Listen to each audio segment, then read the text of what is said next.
I should probably have checked my audio. Check, check. I think it's working. I think it's working. We're gonna go. Hi, good morning, Sunday morning. Hope you're warm. Ooh, hello. Man, this always gets so confusing for me. Yes, I see your pop-ups. Thank you so much. Comments, great. I see your comment here. Okay, I seem to be good. So, hello again. Welcome. Sunday morning. Hope you're staying warm. I don't know exactly what the temperature is here where I am, but it is really freaking cold. I know that. Let's see. It is currently 5 degrees Fahrenheit. Extreme cold warning until 6:46 p.m. So I guess at 6:47 everything's just going to magically warm up, which is a delight. Yay!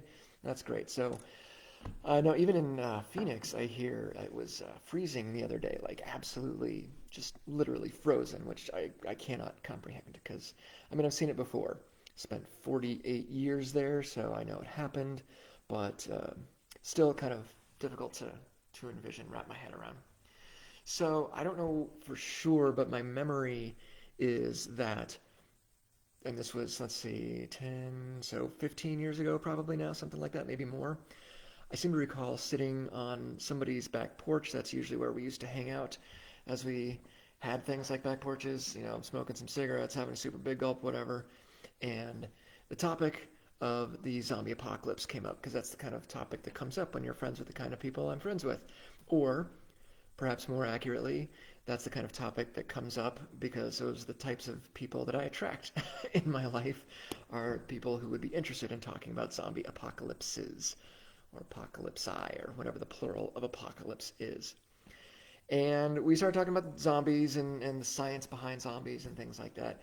And eventually, as was so often the case when I'm involved, started veering into, well, what about high school? Like, what if we would have been at Camelback at the time of this zombie apocalypse? Oh, that started opening up a whole new conversation. Well, who would have made it? Who wouldn't have made it? And I remember Matt and I being pretty much on the same page as to who would survive the zombie apocalypse at Camelback back in the early 1990s. Um, and I still tend to agree that this is what would have happened, taking into account who people were at the time. At the time, we agreed that Mike would have been killed instantly because we went from the supposition that we were in there during either drama or stagecraft, so we'd be in the drama department because that's where we spent most of our time anyway. And we see the zombies, we see what's happening, and that's the scenario. What do you do? Well, Mike's gonna run outside, like immediately. What's going on? What the fuck? And then he's just gonna get swarmed and killed instantly. So we're pretty sure Mike goes away right away. Sorry, Mike. Um, Tim and Joel at the time, again, not that this would be current, but at the time, like, well, what about these guys? Well, they would talk like it wasn't real. They would like talk a bunch of shit, like whatever, and like act like they weren't worried, but they wouldn't go outside. They're not that stupid to go face to face with a horde of zombies. So ultimately, they're going to stay in and lock the doors and stuff like that. That was our assumption. Matt and I thought we would live a very long time because we would immediately be the guys to be like, oh my God, zombies, fucking run! And we would just take off and find a place to hide and barricade ourselves and whatever. I don't remember if we talked about whether we would let anybody into our barricade. I like to think we would have, but it really would have depended because we were pretty self-involved at the time. I know I was. So you might have just been on your own. Sorry, everybody. Not going to be heroic. But even as I say that, I don't know if that's necessarily true because the thing about setting a zombie apocalypse in a drama department, in a performing arts department, or whatever, is that there is a reason, multiple reasons, that people find themselves in those departments, that they find themselves in the arts, that they find themselves in these very specific um, groups and whatever other word you want to use. And this is something, I've talked about a lot, but like a lot, let me rephrase this. To the best of my knowledge, the majority of people from my freshman year to when I graduated, so 88 to 92, the majority of those people who went through our drama department, um, And even here, I'm not even talking about just taking a class. I'm talking about people who were involved. They were doing speech tournaments. They were doing theater. They were doing, there was an involvement beyond just taking an arts credit type class. People who came to the department meetings and things like that, right? That's a lot of people. That's a lot of kids for those 4 years, right? I mean, there's got to be, across those 4 years, I mean, more than 100. You got to figure we had at least a new batch. I mean, maybe 100, maybe 200, maybe give or take. I was in drama. I don't do math, so I don't know. Whatever. But it was a good cohort of kids, teenagers, going through that department. Of all of those kids, to the best of my knowledge, very, very few of them pursued any of those art forms as a profession. Now, as it happens, a lot of the people that I know did. I did, obviously. I know several of my friends who went through there became teachers. We have at least one Emmy Award winner, possibly a couple or more, actually, for television work that they've done in various capacities. Other people, maybe they came along with us years later when we started our first theater company, and so they did it as kind of a hobby and whatever. But by and large, it's not as though they were doing those after school type events because they wanted to do it professionally. Some of us did, and some of us were very deliberate about that and went in that direction, and so that's cool. Um, but a lot of us, just again, as a group, that wasn't the goal. So then why? Well, what are you doing there? Well, we're doing the same thing there that the guys in football were doing, and that the guys in baseball were doing, and that the girls in, volleyball were doing, and that the girls on track were doing. All these different little cohorts, we were all there for the same reasons. We felt like we mattered and we belonged. So we had, speaking for myself, I'm using the we because I'm making some assumptions about people based on what I've heard back over as years have gone on. We we collectively had a family, and a lot of us are still in contact with a lot of us. We're still in touch with people who we spent those years with because they were so formative and because they're such a part of our headspace and our heart space for that matter. So, point in saying all of that is to us being heroic or non-heroic in the face of a zombie apocalypse, my impulse is to not give myself the benefit of the doubt and say I would totally lock myself in this room and not let you in because, I don't want to let the zombies in and I'm too self-involved to risk my own life to save you. Which is kind of funny to say. But the truth is that might not necessarily be accurate. I think it's entirely possible that in the face of something like that, I would have been somebody who would have been like, get everybody to safety. I don't know that I would have taken charge necessarily. It's a whole other topic I should talk about at some point, I think. But that there was enough family involved there. There was enough love and consideration and joy of being with one another that I like to think I would have been more helpful. Um, yeah, that's just a theory, but that's where conversations like that tend to go when I hang out with these guys. Like, all right, who's going to live? Who's going to die in the zombie apocalypse? And are we in the drama department? Well, the thing is, if you're not familiar with performing arts departments, particularly around the auditorium, those are construction sites. Like, straight up, those are just construction sites. When you really back away and look at it, you're looking at major power tools. You're looking at all the lumber, all the hand tools, all the electricity. Oh my God! Like, and I've having seen and heard about friends of mine who were electrocuted because of things going wrong or not being done properly in the auditorium. It is a dangerous fucking place to be. And the fact that they are letting 15-year-old people be in charge of this stuff in retrospect, it's kind of like, wow, that's the 90s for you. That's our Gen X. Just like, yeah, here you go. That's one way to look at it. The other way to look at it is, and the way that's much more accurate, is that yes, we made mistakes, and yes, people did get hurt from time to time. I'm not going to lie. People did get hurt. Nothing major. Nobody died, and nobody lost a limb or even a finger or anything like that, right? But there were accidents, and just like there are accidents and injuries on a football field, well, we had accidents and injuries in the drama department. But when you look at all of the tools and the resources and all the things that go into a theater, like it is a construction site, which means for as many ways as there are to get hurt, that means there's also a lot of ways to defend yourself. in the event of a zombie apocalypse. We also have a lot more, I would argue, egress routes. We have ways to get away. Like, for example, one of the things we thought of immediately was like go up to the grid immediately, because there's only, as far to the best of my knowledge, there is only one way to get to the roof of the auditorium, and that's through a spiral staircase backstage. That is it. And if you can successfully block off that spiral staircase, which probably wouldn't be super hard to do in the event of a zombie apocalypse, uh, if we had time, we would need a little bit of time to make it to barricade it. But if we had time to barricade, there's just no getting up there. And so now all we've done is buy ourselves some time, because we don't have any water, we don't have any food, but at least we're not going to get eaten, so that's good. But we would figure, we had those options. There are also a ton of hiding places in there, little out of the way alcoves and closets and crawl spaces and things like that, where there just isn't room for a mass of zombies to come get you. We know where those places are. We can stay hidden for a pretty good amount of time, many multiples of hours, I think. But again, we do run into the food and drink issue, which is one of the issues that I wanted to discuss in the novel, in Sick. Like, okay, guys, we've managed to lock the doors, because we all knew how to do that. We all knew where the keys were. We knew how to keep the doors locked. And if we needed to barricade those doors, we could do that. We have the tools and the resources. We have the lumber. We have the drill guns, the screw guns, and the screws and the nails and the hammers. Like, we have everything we need to secure this space.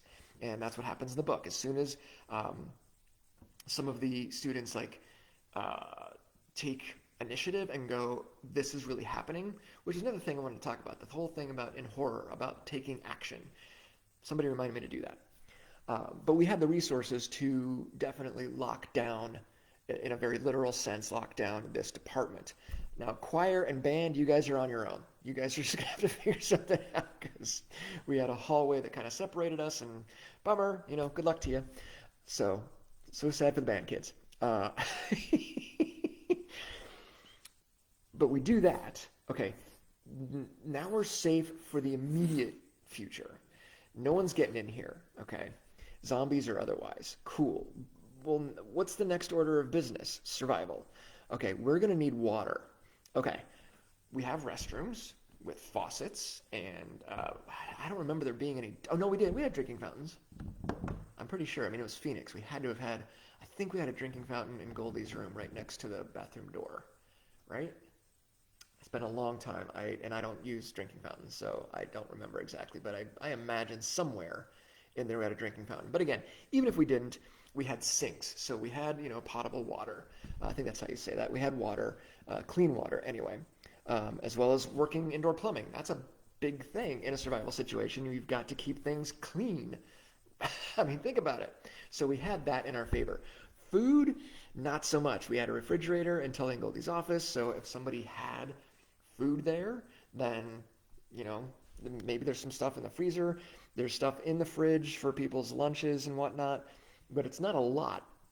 And it certainly isn't going to go around to feed, 30 or 40 kids. That's going to be a problem. We have enough water to stay alive for what? I mean, kind of indefinitely, almost indefinitely. We could go, 30 days, maybe even more, particularly given our youth and our health. We could probably go more than 30 days without any food, provided we had the water. The problem comes in with how long are we going to have that water?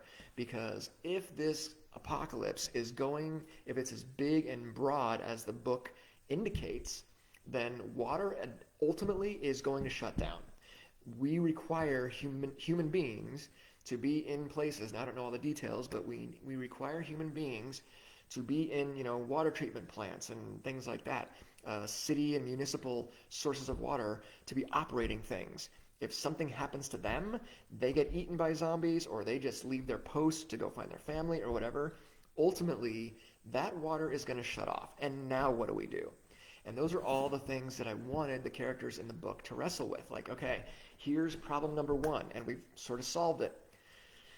Okay, problem number 2, what about this? Okay, we can solve that. And on problem number 3, and that's the joy and fun in writing these kinds of things for me is to build up those conflicts and those obstacles, make things as difficult as humanly possible for these characters so that they are forced to take action and make choices, particularly under duress, under stress.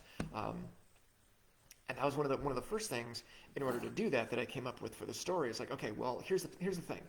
Me and Matt and Mike and Joel and everybody, all the friends, we're in the drama department and we've secured the space. All right, cool. There's now no reason for us to leave. Like, fundamentally, we might be worried about our families, I suppose, and we might use this is pre-cell phone too, by the way, which is a whole other thing that I had to factor in to the book, which is why certain things happen right in the beginning of the book to set up how useful cell phones are going to be, because that was something I had to address. But back in my day, we didn't have those, so we had one phone line in the office. We would be calling the police, we would be calling 911, we would be calling home, all that kind of stuff, which in the book is another issue. One of the things that happens is they lose their cell phones, so there, spoiler alert, and other kids start flipping out about the remaining access to phone lines. And I got to call my parents, and I got to call this people, and I got to call, and that builds to a sort of a crescendo of people making really bad choices, of the mob mentality taking over and screwing up the survival plan, which could very easily happen. One of the other things you'll notice in the story is I immediately, like as soon as possible, I got rid of all the adults. I don't need adults coming in and screwing up my story about high school students, right? So the adults are immediately done away with, and I throw these students into a Lord of the Flies situation. Who is going to become the leaders? How are they going to assume that leadership? Once they're in leadership, how are they going to use that leadership? What are the pros and cons of that? What are the goods and bads of a 16-year-old kid being quote unquote in charge, or trying to be in charge of 10 or 20 or 30 other survivors who are scared to death? And can you corral them? Can you control them? Do you have enough leadership skill at that age to affect an escape, or to affect just basic survival? And if not, what do you do? So these are all topics that came out of this one simple question: would you and your friends have survived a zombie apocalypse in your high school? That's it. Very simple premise. But once you start exploring, and once I started exploring all the different obstacles and conflicts that would come out of that, then the book starts to grow and grow and grow, and you can go off into all kinds of fun directions. But one of those things, to go back for a second, was, okay, so me and the guys are in the drama department, we lock everything down, cool, we're safe. We have no reason to leave. So as a storyteller, I now have two options. One, I can just stay in the survival area, stay in the survival story part, and say, okay, what happens when you're locked down and you cannot go outside because you will get killed, kind of scenario. That's one story I can tell. Or option two is I need to give them a reason, a compelling in-character reason to want to get out of this space, to want to get out of this very contained area. And that's where Kenzie showed up. That's where Laura showed up. That these are characters who are not in this safe zone. And my main character, Brian, going, I need to check on these people. These are people I love and care about. I need to know what happened to them, which just introduces another layer of conflict when his friends and his confidants say, no, you need to stay here. Don't risk your life. Are you stupid? And that creates new internal conflict that he has to deal with as well. So by layering all of these things, that's where the plot comes from. Now in the story, Brian ultimately says, I'm sorry, I have to go and see if my sister is okay, and I'm doing it whether you all come with me or not. So that's the choice that he makes, and he and some of his friends end up agreeing to go with him, and that's a big piece of the story, is their forays into the campus to try to find survivors. And that was a lot of fun, but it wasn't always the choice, is the thing. My initial concept for the book, and if I remember reading correctly, the initial drafts that I was working on too, did focus more on this whole Lord of the Flies kind of scenario where these kids are stuck here and there's no getting away.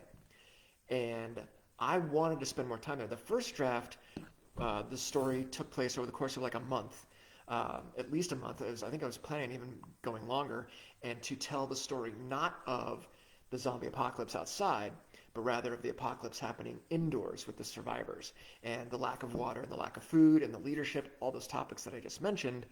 What's going to happen? Who will survive this, and who will they have to become in order to survive it? That was a whole other topic that I wanted to investigate as a storyteller. That's not a topic we talked about on the porch when we were talking about zombies. That was something that was a personal thing that I wanted to see as a storyteller. And so, yeah, that first draft took, inside the story, it was much longer. The first draft was a whole lot longer and went into some of those things.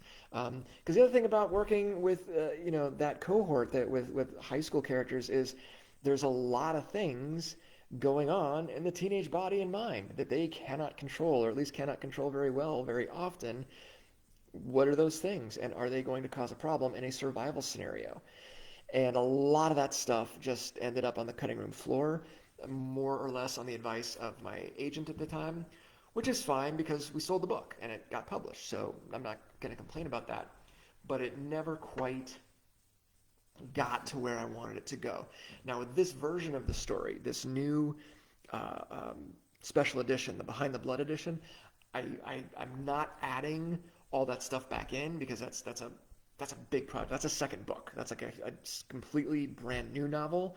It's not really a special edition of the same one, because with that in mind, once my agent and I discussed it and said, okay, instead of spending all this time here, we're going to make this short and snappy the way my other books have been. That changes the direction of the story. It changes the characters that I include or don't include.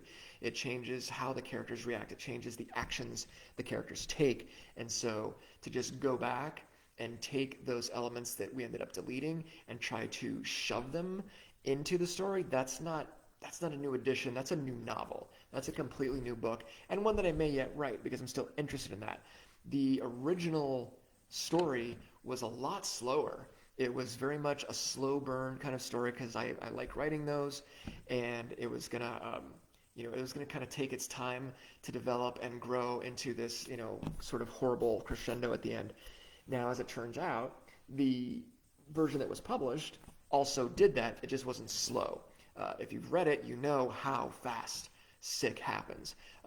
Once you get all the characters introduced and the main characters end up back in the drama department, boom, it is on, and it stays on. The pedal stays floored almost through the entire book. There's a couple of breaks here and there for the reader to catch their breath, let alone the characters to catch their collective breath as well. But for the most part, man, that story, it clips. It really, really moves. And I like that too. I think that's fun. I think that's useful for a horror story. You don't, I mean, I don't say don't. Depending on the story you're crafting, depending on what you want the reader experience to be, then yeah, just there's the slow burn story, and then there's the let's go. We're gonna just keep moving, keep moving. As it also turns out, I tend to write short. My default is between 40 to 50,000 words, maybe even 30, depending on the story. And so I found myself over the course of my career needing to go back in and develop subplots and things like that, because from where I come from as a creator, I'm just like, get in, get out, get in, get out. That's it. Don't spend any more time than you absolutely have to. And I think that works for certain readers. Then for other readers, it's like there's not enough bulk here. There's just not enough, to world building, I think, would be a big part of it for me to get into. And so that's something I'm still working on. Again, some of that may be in the new edition, but it won't be a new novel, because that's a book, and I've got other books that I'm writing right now. Anyhow, what was the topic? It was the topic I was going to talk about here in a second ago, about horror and leadership or something. I'd have to go back and look. Now I don't remember what it was. Bummer. I guess I'll just keep rolling. So yeah, that's where that came from. As for the new edition, I'm excited about it because it's going to have all of the stuff that I've sort of accumulated over the last decade with this book. I had a comic book that was going. It never quite got finished, but I've got the complete art, and about half of it ended up getting lettered. The other half, I think I called it off, or the deal fell apart or something, so I never got it fully, completely lettered. Also, I ran into some really interesting issues, and I'll talk about this in the book when you get it. I had two covers made for the comic, and one of them was from a fairly well-established comic book artist who I knew from various cons and stuff like that. Real good guy, and it turned out that he owed someone a favor, like an art favor, and that person basically transferred the art favor to me as a gift.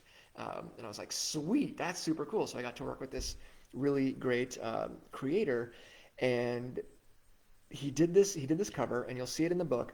And I was jazzed. I was so excited by his art. He did what do they call it, like an homage cover to another famous cover. Happens all the time in that world, and I thought that was super cool. And so I took it to my next con and showed everybody, and every single person I showed it to was like, no, no, not that one. And I was like, really? And then I had another cover that was done by like this, I think maybe 18 or 19-year-old kid, and everyone was like, oh my God, that's brilliant. Yes, that cover. And I was like, are you kidding? Really? Which just sort of goes to sort of underscore the importance of getting feedback before you go to market, right? Because I was so excited. Like, my instinct was, yeah, go with, this established guy who has a following. Surely that will be a good thing. And once I had it in hand, in paper as a printout, and was showing it to actual comic book readers, nobody liked that one. Nobody liked that cover, and they all liked the other cover. And I was like, wow. And I think that was one of the things that maybe ended up derailing the comic a little bit, was like, okay, clearly I need to know more about what I'm doing. I enjoy the process. I have a lot of fun. I have a little bit of experience doing it. I'm going to keep doing it as time and finances permit.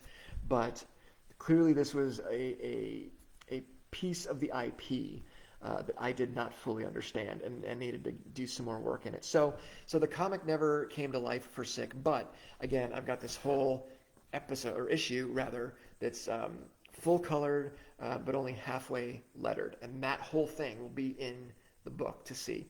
I also at one point was talking with a guy about doing a mobile app game, and we got kind of down the rabbit hole with it, and it was cool, and then our lives diverged, and we weren't able to really come together on developing this thing. So that kind of fell by the wayside. But I do have the sketch art that he made for the video game, so you can kind of get a sense of the direction that was going. And you never know, maybe one day that will come back anyway. Anything that wasn't finished can always come back. Whether that's the Moon Daemon that I filmed in 8th grade, or whether that's Sick in its original incarnation as a longer, more slow burn kind of horror story. You never know. As long as you still got that stuff on a hard drive somewhere, you never say never. Never say never. You just don't know where that stuff is going to come back. So anyway, yeah, so that's where that all came from. I wish I could remember what that other topic was that I wanted to talk about, but that's okay. So in theory, Sunday morning is a terrible time to go live. I don't know if you know that, but like, people are away, they're doing their church thing or whatever, or they're just in bed, just like sacked out, or they're watching Netflix, and probably not coming onto Facebook, and that's okay. But I think I'm going to try to stick with this Sunday morning thing, probably around 10 a.m., maybe 10:30. 10:30 might be better, because then it's only a half hour to 11, and just talk about some of this stuff. Because I need to get in the habit of it, and I like to hear myself talk, so I think it's okay to share. That's what I'm going to do. So tomorrow, Sick, the special edition, the Behind the Blood edition, launches on Kickstarter. So if you haven't yet, please go and check out that link, and get ready to get notified, because the campaign is only going to last 15 days, and this book is only available through Kickstarter. It will not be available at Amazon. It will not be available on any other storefronts. Perhaps one day down the road, I may make it available on my own personal private store website, but it will not be publicly available anywhere else. If this is something you want to get a look at, if it's the story was interesting, all those kinds of things, you really need to back the Kickstarter in order to get it. So also, there's a limited number. So not only does it only last 15 days, not only is it only on Kickstarter, but also this is for the Make 100 campaign, which means there are only 100 items available. And once those 100 are gone, that's it. There aren't any more, and that's electronic and print. So you got to jump in early, and grab uh, one of those early bird things. Otherwise, you're gonna lose it, and you just have to buy it on the black market. You have to go to eBay or whatever, or some dude out of the trunk of his car and say, "Hey man, you got that special edition of Sick? All right, do that whole thing." And that's never safe, so I don't recommend doing that. Anyhow, I hope you have a lovely Sunday or whatever day you happen to be watching this, and again, staying warm because it's freezing out there. Oh my God. May you be happy, may you be well, may you be safe, and may you be peaceful and at ease. And I will see you next Sunday about the same time. All right, take care.